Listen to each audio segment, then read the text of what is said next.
Hi friends, this is Bunny and welcome to my channel. বন্ধুরা, আজকে আমরা দেখব সেন্টেন্সে হ্যাভ হ্যাড, হ্যাজ হ্যাড আর হ্যাড হ্যাড এর ব্যবহার। অর্থাৎ সেন্টেন্সে এগুলোকে আমরা কোন অর্থে ব্যবহার করতে পারি। আমার মনে হয় তোমরা এগুলোর ব্যবহারে বেশ কনফিউজড হয়ে থাকো। অর্থাৎ সেন্টেন্সে যখন তোমরা হ্যাভ হ্যাড, হ্যাজ হ্যাড আর হ্যাড হ্যাড এর ব্যবহার দেখো, তোমরা বুঝতে পারো না যে এগুলো কোন অর্থে ব্যবহার হচ্ছে। তো আজকের এই ভিডিওটাতে আমি সমস্ত ব্যাপারগুলো নিয়ে, অর্থাৎ কি অর্থে এগুলোকে ব্যবহার হচ্ছে সেগুলো নিয়ে আলোচনা করব। আর আজকের ভিডিওটার পরে তোমাদের এগুলোর ব্যবহার নিয়ে কোনো কনফিউশন থাকবে না। তো আজকের ভিডিওটা কিন্তু খুবই ফ্রুটফুল, খুবই হেল্পফুল। তোমরা কোথাও যাবে না, আমার সাথে ভিডিওটা একদম শেষ পর্যন্ত থাকবে। যারা চ্যানেলে নতুন, অর্থাৎ প্রথম আমার ভিডিও দেখছো, তারা প্লিজ চ্যানেলটাকে সাবস্ক্রাইব করে নিও, তাহলে যখনই আমি ভিডিও আপলোড করব তোমরা নোটিফিকেশন পেয়ে যাবে। তো আর দেরি না করে চলো শুরু করা যাক আজকের ভিডিও। দেখো, সেন্টেন্সে হ্যাভ হ্যাড, হ্যাজ হ্যাড আর হ্যাড হ্যাড এর ব্যবহার বোঝার আগে তোমরা হ্যাভ, হ্যাজ আর হ্যাডটাকে খুব ভালো করে বোঝার চেষ্টা করো। অর্থাৎ যদি তোমরা এটা খুব ভালো করে বুঝতে পারো, দেখবে ওই ব্যবহারগুলো খুব সহজেই বুঝতে পারবে। সবার আগে তোমরা একটা জিনিস মনে রাখবে যে এগুলোর বেস ফর্ম কিন্তু হ্যাভ। অর্থাৎ হ্যাজ, হ্যাভ আর হ্যাড এর বেস ফর্ম হলো হ্যাভ। অর্থাৎ ফার্স্ট ফর্ম হলো হ্যাভ, আর সেকেন্ড ফর্ম হলো হ্যাড, আর থার্ড ফর্ম হলো হ্যাড। তো এটা মনে রেখে আমরা সবসময় সেন্টেন্সে এগুলোকে ব্যবহার করব। এবার তোমাদের মনে এই প্রশ্নটা আসতে পারে যে সেন্টেন্সে তাহলে আমরা হ্যাজ কে কোন অর্থে ব্যবহার করব, অর্থাৎ হ্যাজ এর ব্যবহারটা কখন করব। দেখো, সেন্টেন্সে হ্যাজ কে আমরা সাবজেক্ট অনুযায়ী করে থাকি। অর্থাৎ সেন্টেন্সে হ্যাজ বা হ্যাভ এর ব্যবহার আমরা সাবজেক্ট অনুযায়ী করব। হ্যাভ এর ব্যবহার আমরা সেন্টেন্সে তখন করব যখন সাবজেক্টটা প্লুরাল নাম্বারে থাকবে, অর্থাৎ সাবজেক্টটা কোনো প্লুরাল নাম্বার থাকবে। আর এটাও তোমরা মনে রাখবে যে সেন্টেন্সে আই এবং ইউ এর পরেও আমরা হ্যাভ এর ব্যবহার সেন্টেন্সে করে থাকি। দেখো, ইউ কে আমরা প্লুরাল হিসাবেও ব্যবহার করে থাকি, অর্থাৎ তুমি হিসাবেও ব্যবহার করে থাকি, আবার তোমরা হিসাবেও ব্যবহার করে থাকি। তো ইউটা সিঙ্গুলার এবং প্লুরাল দুটো অর্থে আমরা সেন্টেন্সে ব্যবহার করে থাকি, আর সব সময় ইউ এর পরে আমরা হ্যাভ এর ব্যবহার সেন্টেন্সে করব। আর হ্যাজ এর ব্যবহার আমরা তখন করব যখন সাবজেক্টটা সিঙ্গুলার নাম্বার থাকবে। আর এখানে একটা জিনিস তোমরা সবসময় মনে রাখবে, সেন্টেন্সে আমরা আই এর পরে কিন্তু কখনোই হ্যাজ এর ব্যবহার করব না। আই এর পরে আমরা সবসময় হ্যাভ এর ব্যবহার সেন্টেন্সে করব। তাহলে হ্যাজ এর ব্যবহার আমরা কিসের পরে করছি? হ্যাজ এর ব্যবহার আমরা হি, শি, ইট আর যে কোনো সিঙ্গুলার নাম্বারের পরে করছি। দেখো, সেন্টেন্সে হ্যাজ, হ্যাভ আর হ্যাড কে আমরা মেন ভার্ব হিসাবে আবার হেল্পিং ভার্ব হিসাবে, অর্থাৎ দুই ভাবে ব্যবহার করে থাকি। অর্থাৎ সেন্টেন্সে মেন ভার্ব হিসাবেও হ্যাজ, হ্যাভ, হ্যাড এর ব্যবহার হয়ে থাকে, আবার হেল্পিং ভার্ব হিসাবেও এগুলোর ব্যবহার হয়ে থাকে। আর যে সেন্টেন্সগুলোতে হেল্পিং ভার্ব হিসাবে হ্যাজ, হ্যাভ, হ্যাড এর ব্যবহার হয়, ঠিক সেই সেন্টেন্সগুলোতেই তোমরা হ্যাভ হ্যাড, হ্যাজ হ্যাড আর হ্যাড হ্যাড এর ব্যবহার দেখে থাকবে। কিন্তু ওগুলোকে বোঝার জন্য আমাদের সবার আগে মেন ভার্ব হিসেবে এগুলোর কিভাবে আমরা ব্যবহার করতে পারি সেটা আগে তোমাদের বুঝতে হবে। অর্থাৎ সেন্টেন্সে মেন ভার্ব হিসাবে আমরা হ্যাজ, হ্যাভ আর হ্যাড এর ব্যবহার কিভাবে করি, কোন অর্থে করি, সেটা তোমাদের আগে জানতে হবে। সবার আগে চলো দেখি সেন্টেন্সে আমরা হ্যাভ, হ্যাজ আর হ্যাড কে মেন ভার্ব হিসাবে কি করে ব্যবহার করে থাকি। কিছু সেন্টেন্সের মধ্যে দিয়ে বোঝার চেষ্টা করো। যদি আমি বলি যে তারা চা পান করছে, তাহলে সেন্টেন্সটা কি হবে? আমরা খুব সহজেই বলবো দে আর ড্রিঙ্কিং টি, দে আর ড্রিঙ্কিং টি। কিন্তু এখানে এই সেন্টেন্সে আমরা কিন্তু হ্যাভ এর ব্যবহারও করতে পারি। আমরা এটাও বলতে পারি দে are having tea, they are having tea. সে চা পান করছে, আমরা কি বলে থাকি? হি ইজ ড্রিঙ্কিং টি। কিন্তু আমরা এটাও বলতে পারি হি ইজ হ্যাভিং টি। যদি আমি বলি যে সে ফল খাচ্ছে, সেন্টেন্সটা কি হবে? She is eating fruits, she is eating fruits. এই সেন্টেন্সে আমরা কিন্তু হ্যাভ এর ব্যবহারও করতে পারি, তাহলে সেন্টেন্সটা কি হবে? She is having fruits, she is having fruits. যদি আমি বলি আমি একটা চকলেট খাচ্ছি, তো সেন্টেন্সটা কি হবে? I am eating a chocolate, I am eating a chocolate. আমরা কিন্তু হ্যাভ এর ব্যবহার এখানে করতে পারি, তাহলে সেন্টেন্সটা কি হবে? I am having a chocolate, I am having a chocolate. এই সেন্টেন্সগুলোকে খুব ভালো করে বোঝার চেষ্টা করো। দেখো, কোনো সেন্টেন্সে যখন আমরা বোঝাতে চাই যে সে কিছু খাচ্ছে, আমি কিছু খাচ্ছি, তারা কিছু পান করছে, তো এরকম সেন্টেন্সে খাচ্ছে অর্থাৎ খাওয়া, পান করা এগুলোই কিন্তু মেন ভার্ব। তো সেন্টেন্সে আমরা মেন ভার্ব হিসাবে হ্যাভ কে এখানে ব্যবহার করতে পারি। তো সেন্টেন্সে তোমরা বুঝতে পারলে মেন ভার্ব হিসাবে আমরা সেন্টেন্সে হ্যাভ কে কি করে ব্যবহার করছি। আর এই সেন্টেন্সগুলোতে যে সাবজেক্টের পরে অ্যাম, ইজ, আর এর ব্যবহার আমরা এখানে করেছি, এগুলো কিন্তু এই সেন্টেন্সে হেল্পিং ভার্ব অর্থাৎ অক্সিলারি ভার্ব হিসেবে এখানে ব্যবহার হচ্ছে। এবার আরো কিছু সেন্টেন্স দেখো যেগুলোর মধ্যে দিয়ে তোমরা জানতে পারবে সেন্টেন্সে আমরা হ্যাভকে আরো কতভাবে মেন ভার্ব হিসেবে ব্যবহার করতে পারি। দেখো, যখন আমাদের বলতে হবে যে আমরা একটা আলোচনা করছি, তখনও কিন্তু আমরা সেন্টেন্সে হ্যাভ এর ব্যবহার করতে পারি মেন ভার্ব হিসেবে। সেন্টেন্সটা কি হবে? We are having a discussion. We are having a discussion, অর্থাৎ আমরা একটা আলোচনা করছি। আর একটা সেন্টেন্স দেখো, যদি আমি বলি আমরা অনেক মজা করছি, সেন্টেন্সটা কি হবে? We are having a lot of fun. We are having a lot of fun. তো তোমরা বুঝতে পারছো সেন্টেন্সে মজা করা বোঝাতেও আমরা হ্যাভ এর ব্যবহার সেন্টেন্সে মেন ভার্ব হিসেবে করে থাকি।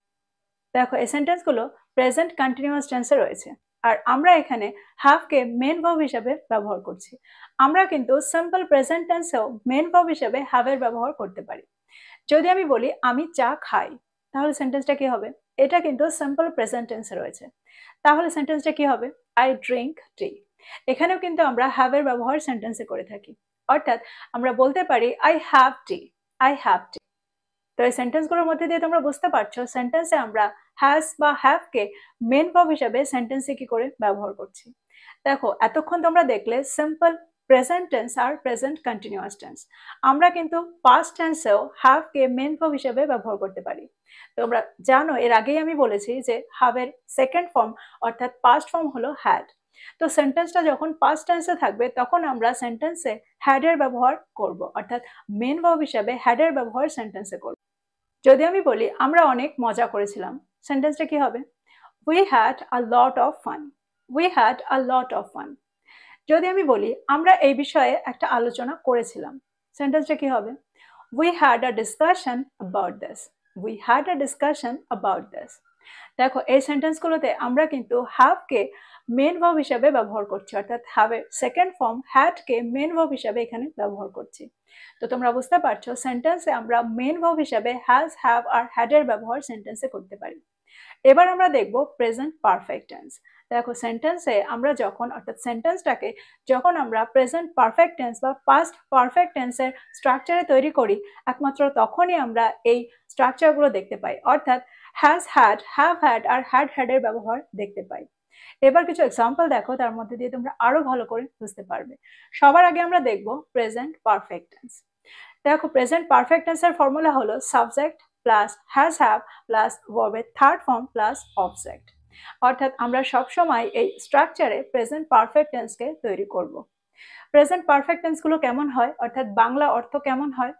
যখন আমরা বলে থাকি যে আমি খাবারটা খেয়েছি, আমি চা পান করেছি, আমি সেখানে গিয়েছি, আমরা অনেক মজা করেছি, আমাদের এই বিষয়ে একটা আলোচনা হয়েছে, এরকম অর্থে কিন্তু আমরা সেন্টেন্সে প্রেজেন্ট পারফেক্ট টেন্সের ব্যবহার করে থাকি, অর্থাৎ বাংলা সাউন্ডটা কিন্তু এরকম আসে আর তার স্ট্রাকচারটা এটাই হয়ে থাকে। আর এখানে আমরা একটা হেল্পিং ভার্ব আর একটা মেন ভার্বের ব্যবহার সেন্টেন্সে করে থাকি, অর্থাৎ সেন্টেন্সের স্ট্রাকচারটাকে তোমরা আরেকবার দেখো। যখন আমরা সাবজেক্টের পরে হ্যাজ, হ্যাভ এর ব্যবহার এখানে করছি, এই দুটো, অর্থাৎ যখন আমরা সেন্টেন্সে হ্যাজের ব্যবহার করব অথবা হ্যাভের ব্যবহার সেন্টেন্সে করব প্রেজেন্ট পারফেক্ট টেন্সে, তখন কিন্তু এ দুটো অক্সিলারি ভার্ব বা হেল্পিং ভার্ব হিসেবে সেন্টেন্সে কাজ করবে। আর মেন ভার্ব হিসেবে এখানে হ্যাভ, অর্থাৎ হ্যাভের থার্ড ফর্ম হ্যাড এর ব্যবহার আমরা এখানে করব। সেন্টেন্স দেখো, আর একটা সেন্টেন্স দেখো, যদি আমি বলি সে সকালের খাবার খেয়েছে, সেন্টেন্সটা কি হবে? She has eaten breakfast. She has eaten breakfast. আমরা এখানে had এর ব্যবহারও সেন্টেন্সে করতে পারি have এর থার্ড ফর্ম হিসেবে। সেন্টেন্সটা কি হবে? She has had breakfast. She has had breakfast. তাহলে তোমরা বুঝতে পারছো সেন্টেন্সে আমরা have had R has had কে কি করে ব্যবহার করছি, অর্থাৎ কোন অর্থে ব্যবহার করছি। আরো কিছু এক্সাম্পল দেখো, যদি আমি বলি আমরা অনেক মজা করেছি, তাহলে সেন্টেন্সটা কি হবে? We have had a lot of fun. We have had a lot of fun. আর একটা এক্সাম্পল দেখো, যদি আমি বলি তারা চা পান করেছে, সেন্টেন্সটা কি হবে? আমরা সাধারণত বলবো they have drunk tea. They have drunk tea. কিন্তু আমরা স্পোকেন ইংলিশে এই সেন্টেন্সটার ব্যবহার অনেক কম শুনি। আমরা প্রায় শুনে থাকি they have had tea. They have had tea. দেখো, এই সেন্টেন্সে আমরা কিন্তু ড্রাঙ্কের জায়গায় had এর ব্যবহার করলাম মেন ভার্ব হিসাবে। যদি আমি বলি তুমি আজ স্নান করেছো, সেন্টেন্সটা কি হবে? You have taken a shower today. You have taken a shower today. দেখো, আমরা সেন্টেন্সে এখানে টেকেন এর জায়গায় হ্যাড এর ব্যবহারও সেন্টেন্সে করতে পারি, অর্থাৎ সেন্টেন্সটা কি হবে? You have had a shower today, you have had a shower today. তো এই সেন্টেন্সগুলোর মধ্যে দিয়ে তোমরা বুঝতে পারছো সেন্টেন্সে আমরা হ্যাজ হ্যাড বা হ্যাভ হ্যাডকে সেন্টেন্সে কি করে ব্যবহার করছি, অর্থাৎ সেন্টেন্সে স্ট্রাকচারটার ব্যবহার তোমরা বুঝতে পেরেছো।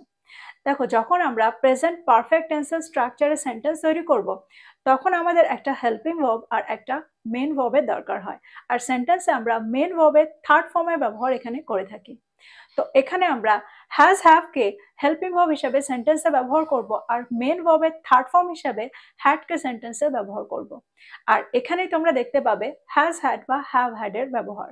তো তোমরা বুঝতে পারলে সেন্টেন্সে কত সহজেই আমরা হ্যাভ হ্যাড বা হ্যাজ হ্যাডকে ব্যবহার করতে পারি। এবার আমরা দেখব হ্যাড হ্যাড এর ব্যবহার, অর্থাৎ সেন্টেন্সে আমরা হ্যাড হ্যাডকে কোন অর্থে ব্যবহার করতে পারি। দেখো, যখন আমরা পাস্ট পারফেক্ট টেন্সের স্ট্রাকচারে সেন্টেন্স তৈরি করব, তখনও কিন্তু আমাদের একটা হেল্পিং ভার্ব, একটা মেন ভার্বের থার্ড ফর্মের দরকার হয়। দেখো, পাস্ট পারফেক্ট টেন্সের স্ট্রাকচারে আমরা সেন্টেন্স তখনই তৈরি করব যখন আমরা বোঝাতে চাইবো যে অতীতে হয়ে যাওয়া দুটো ঘটনা, অর্থাৎ অতীতের হয়ে যাওয়া দুটো ঘটনাকে যখন আমরা ব্যক্ত করতে চাইবো, তখনই একমাত্র আমরা এই স্ট্রাকচারে সেন্টেন্স তৈরি করব। অর্থাৎ দুটো কাজই অতীতে হয়ে গেছে। এবার প্রশ্ন হচ্ছে, আমরা কোন ক্লজটার সাথে এই স্ট্রাকচারটার ব্যবহার সেন্টেন্সে করব, অর্থাৎ পাস্ট পারফেক্ট টেন্সের ব্যবহার সেন্টেন্সে করব, আর কোন ক্লজটায় আমরা সিম্পল পাস্ট টেন্সের ব্যবহার এখানে করব। দেখো, দুটো কাজের মধ্যে যে কাজটা আগে হয়ে গেছে সেই কাজটার সাথে, দুটো ক্লজের মধ্যে যে ক্লজটা আমরা আগে হয়ে যাওয়া কাজটাকে বোঝাতে চাইবো, সেই ক্লজটার সাথে, অর্থাৎ সেই ক্লজটাকে আমরা পাস্ট পারফেক্ট টেন্সের স্ট্রাকচারে রাখবো। আর বাকি ক্লজটা, অর্থাৎ আরেকটা যে ক্লজ থাকবে, সেই ক্লজটাকে আমরা পাস্ট, অর্থাৎ সিম্পল পাস্ট টেন্সে রাখবো। তো তোমরা বুঝতে পারলে পাস্ট পারফেক্ট টেন্সকে আমরা কিভাবে তৈরি করি আর কোন অর্থে আমরা পাস্ট পারফেক্ট টেন্সকে তৈরি করব। চলো কিছু সেন্টেন্স দেখি যার মধ্যে দিয়ে তোমরা বুঝতে পারবে যে এই ধরনের সেন্টেন্সে আমরা হ্যাড হ্যাডকে কি করে ব্যবহার করতে পারি। যদি আমি বলি, সে আসার আগে আমি সকালের খাবার খেয়ে নিয়েছিলাম, সেন্টেন্সটা কি হবে? সেন্টেন্সটাকে খুব ভালো করে লক্ষ্য করো। দেখো, দুটো কাজই কিন্তু আগে হয়ে গেছে, অর্থাৎ সে এসেছিল আগে আর আমি খেয়েও নিয়েছিলাম আগে, অর্থাৎ দুটো কাজই কিন্তু পাস্ট টেন্সে রয়েছে। তো সেন্টেন্সটা কি হবে? I had had breakfast before he came, I had had breakfast before he came. তাহলে তোমরা বুঝতে পারলে সেন্টেন্সে আমরা হ্যাড হ্যাডকে কিভাবে ব্যবহার করছি। আরো একটা এক্সাম্পল দেখো, যদি আমি বলি সে আসার আগে আমরা অনেক মজা করেছিলাম, সেন্টেন্সটা কি হবে? We had had a lot of fun before he came.